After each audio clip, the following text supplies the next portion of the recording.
ছাব্বিশের বিধানসভা নির্বাচনে এবার কি নন্দীগ্রামে সম্মুখ সমরে অভিষেক ব্যানার্জি বনাম শুভেন্দু অধিকারী? আমাকে দল যেভাবে যেখানে কাজে লাগাবে আমি সেখানে সেভাবে কাজ করব।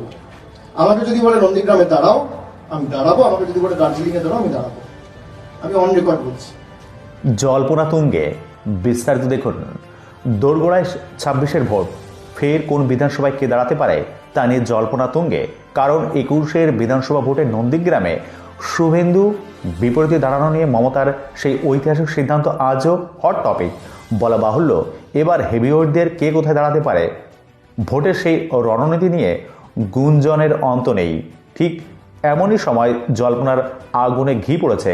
কে কাকে পরাজিত করতে পারেন, এর থেকে কে কোথায় দাঁড়িয়ে কাউকে পরাজিত করবেন, এই নিয়ে চ্যালেঞ্জ ছোড়াছুড়ি চলছে শাসক বিরোধী দুই তরফে।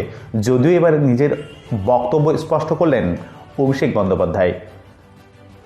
এদিন কেন্দ্রীয় শিক্ষা প্রতিমন্ত্রী সুকান্ত মজুমদার একটি কথা বলেন। তিনি বলেন, আপনি নাকি নন্দীগ্রামের শুভেন্দু অধিকারীর বিরুদ্ধে নির্বাচনে দাঁড়ানোর প্রস্তুতি নিচ্ছেন। পাল্টা অভিষেক বন্দ্যোপাধ্যায় বলেন, সুকান্ত মজুমদারকে বলুন ওটা ওনার মনের সুপ্ত বাসনা হতে পারে। তৃণমূলের অভ্যন্তরীণ বিষয়টা তৃণমূলের উপর ছেড়ে দিক। আমাকে দল যেভাবে কাজে লাগাবে আমি সেখানে সেইভাবে কাজ করব। দল যদি আমাকে বলে নন্দীগ্রামে দাঁড়াও আমি দাঁড়াবো, দল যদি আমাকে বলে দার্জিলিংয়ে দাঁড়াও আমি দাঁড়াবো। আমি অন রেকর্ড বলছি। নন্দীগ্রামে শুভেন্দু বাবুর বিরুদ্ধে নির্বাচনে দাঁড়ানোর প্রস্তুতি নিচ্ছেন, তার জন্য বিভিন্ন সুকান্ত মজুমদারকে বলুন ওটা ওনার মনের সুপ্ত বাসনা হতে পারে, কিন্তু তৃণমূলের আভ্যন্তরীণ বিষয়টা তৃণমূলের উপর ছেড়ে দিক। আমাকে দল যেভাবে যেখানে কাজে লাগাবে আমি সেখানে সেভাবে কাজ করব। আমাকে যদি বলে নন্দীগ্রামে দাঁড়াও আমি দাঁড়াবো, আমাকে যদি বলে দার্জিলিংয়ে দাঁড়াও আমি দাঁড়াবো। আমি অন রেকর্ড বলছি।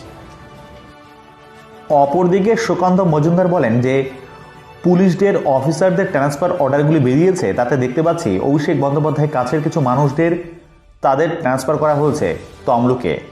যেখানে নন্দীগ্রাম বিধানসভা আছে, বোঝা যাচ্ছে যে তার মনে একটি হলেও বাসনা আছে। কয়েক মাস পরই বিধানসভা ভোট, আপাতত এসআর আঁচে ফুটছে রাজনীতি। বিজেপি দাবি করছে পশ্চিমবঙ্গে তৃণমূল শাসনের অবসান ঘটানোর।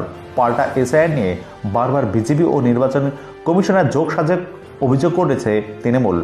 ফের জয়ের বিষয়ে আশাবাদী অভিষেক বন্দ্যোপাধ্যায়।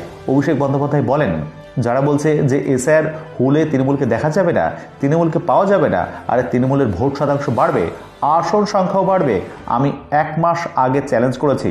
বিজেপি নেতারা গ্রহণ করছেন না কেন? আপনি গ্রহণ করুন। তৃণমূলের যদি আসন সংখ্যা না বাড়ে আপনারা যা শাস্তি দেবেন অভিষেক বন্দ্যোপাধ্যায় মাথা পেতে নেবে। আর তৃণমূলের যদি আসন সংখ্যা বাড়ে আমরা কোনো শাস্তি দেব না।